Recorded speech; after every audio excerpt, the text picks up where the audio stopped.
بسم الله الرحمن الرحيم فاسألوا أهل الذكر إن كنتم لا تعلمون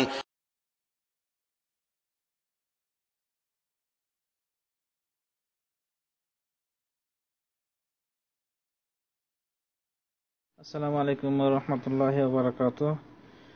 Dubai থেকে এক ভাই জানতে চেয়েছিলেন যে আদম আলাইহিস সালাম এবং হাওয়া আলাইহিস সালামকে যখন জান্নাত থেকে বের করে দেওয়া হয়, তখন বের করার সময় জান্নাতের প্রথম দরজাতে লেখা ছিল যে লা ইলাহা ইল্লাল্লাহ মুহাম্মাদুর রাসূলুল্লাহ। মুহাম্মদ সাল্লাল্লাহু আলাইহি সাল্লামের ওয়াসিলাতে নাকি আদম আলাইহিস সালামকে বের করা হয়েছে। এই কথাটি কতটুকু যুক্তিযুক্ত? জি না, এই কথাটি মিথ্যা এবং জাল। এ ব্যাপারে একটি হাদিস ইমাম তবরানী এবং হাকিম বর্ণনা করেছেন তার হাদিস গ্রন্থে, আর অন্যান্য কিতাবেও হাদিসটি বর্ণিত হয়েছে, কিন্তু হাদিসটি জাল হাদিস। হাদিসটা হলো এরকম যে যখন আদম আলাইহিস সালাম ভুল করলেন, তখন আদম সাল্লাম বলছেন, হে আমার প্রভু, ইয়া রব, আমি তোমার কাছে মুহাম্মদের মাধ্যমে আশ্রয় চাচ্ছি, অর্থাৎ ওসিলা চাচ্ছি মুহাম্মদের নাম দিয়ে, যাতে করে আমাকে তুমি ক্ষমা করে দাও। তো আল্লাহ তাআলা বলছেন যে হে আদম, কাইফা আরাফতা মুহাম্মাদান, তুমি কিভাবে মুহাম্মদকে চিনলে, অথচ আমি তাকে সৃষ্টি করিনি।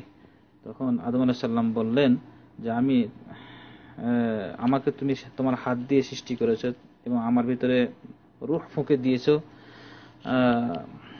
যখন আমার মাথা অতঃপর আমি দেখলাম যে আমি মাথা উঁচু করলাম সৃষ্টি করার পর, তখন আমি দেখলাম আরশের লেখা আছে লা ইলাহা ইল্লাল্লাহ মুহাম্মাদুর রাসূলুল্লাহ।